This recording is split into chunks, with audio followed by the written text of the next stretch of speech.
Open innovation, the way we use it, refers to something very different than how business schools discuss open innovation. From our perspective, it's reversing the vector completely and developing an open innovation ecology that is inclusive and transparent so that more people can be innovative in their own realm of expertise and concern.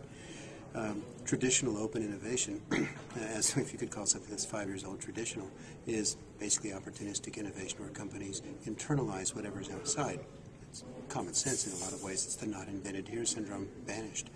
But what we hope to do is actually say, why can't more people be successful innovators? Why can't more people have the tools, the capability to innovate in their hands? But to do so requires a revolution in transparency of the system that can guide, inspire, but can also restrict, constrain innovation. That would be the patent system. It turns out that the patent system is the most powerful enabling literature that exists in the world. Most of it's not under copyright.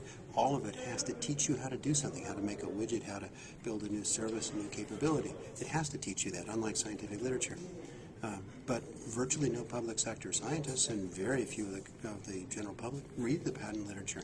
It's very hard to find, it's very hard to understand, and the initiative for open innovation that we're promulgating now, that we're developing, is setting out to completely change that, to make a transparent, effective cyber infrastructure that can be open to anyone in the world in any language to actually understand patents in their context, both their business context, their practice context, and ideally in their language, so that anyone who wants to solve a problem that may have already been solved can understand and take inspiration from it. And if those patents present problems, they can overcome those problems by understanding them and bypassing them or negotiating with the rights holder. So almost all of the discussion about intellectual property that's going on right now is not a discussion. It's a fierce diatribe.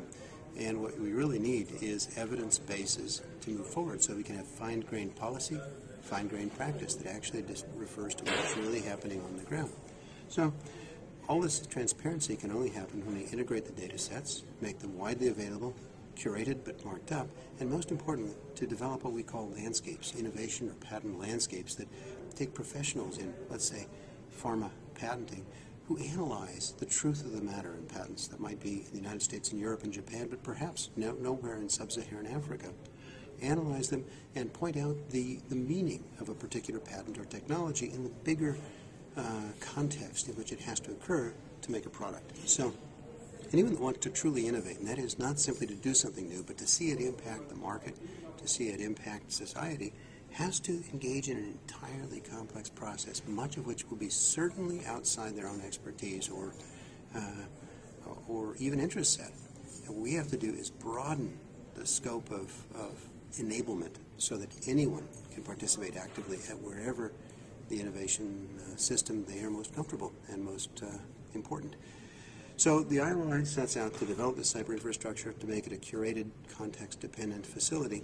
And then the second part of it is to develop tools in which we can work as a community to create value within that innovation ecosystem. So we're also developing new licensing paradigms and new legal instruments to share and to collaborate that are somewhat evocative of those in the open source community in software, but really go beyond it to deal with many of the complexities of long timeline, high capital threshold innovation, where the recruitment of capital by investors and small business is critical to the success. We have to understand the business imperatives and the business constraints, and we have to build legal instruments and normative instruments that allow us to collaborate and innovate within those constraints. So these are the two components of the IOI, the Initiative for Open Innovation, to build a cyber infrastructure based on the patent lens on the one hand, which will be community enhanced but credibly curated, and on the other hand, to develop new tools, new legal instruments, new policy instruments that can allow the public sector to be a more effective engine for innovation, not simply for discovery and for career advancement,